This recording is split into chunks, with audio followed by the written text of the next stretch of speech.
一个不能错过的景点哦，它响了。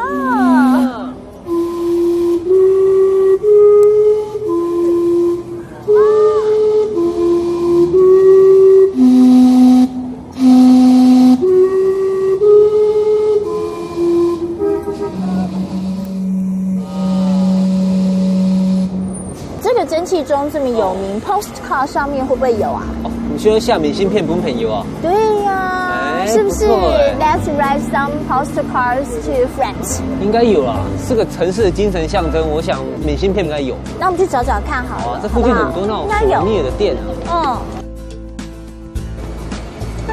要不要懂明信片呢？对啊。喜欢以后嘞，我想要写一些 postcard 给朋友。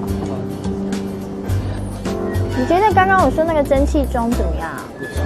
来，我要这一张，很多不同面向的蒸汽钟。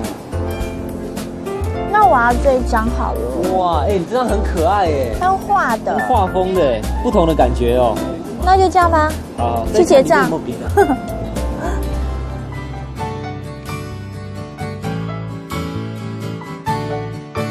写我们的 postcard。OK。等会你可以把它寄出去了。把那个世界第一座蒸汽钟你写给你的朋友。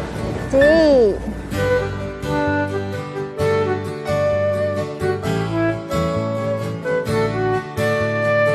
我写好了。明信片没下后嘞？对啊，你刚刚不是讲说这是全球第一座吗？对，我就写全世界第一座的蒸汽钟送给在我心中全世界第一的你。哇，你这个朋友在你心中的地位也太高了吧？所以是不是觉得我自己跟你讲世界第一，我自己都忘了写。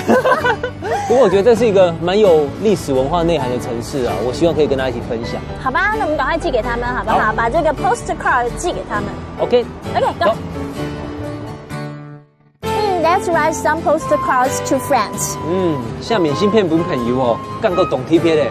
而且我觉得在写的时候是真的很想要把自己的心情跟他们来做分享，对不对？像我们这一次都选了这个世界第一座蒸汽钟给他们看，真的是要给自己心目中最好的朋友，才会花那么多时间。但其实还蛮烧脑的。写好了，希望他们收到我们的祝福，真的很神圣的时刻。1、2、3，哒啦！好了，好棒啊！继续逛。Let's write some postcards to friends。我觉得把旅游的心情跟朋友分享是很棒的事哎。下明信片本朋友，唐一伦不会查，我也要写。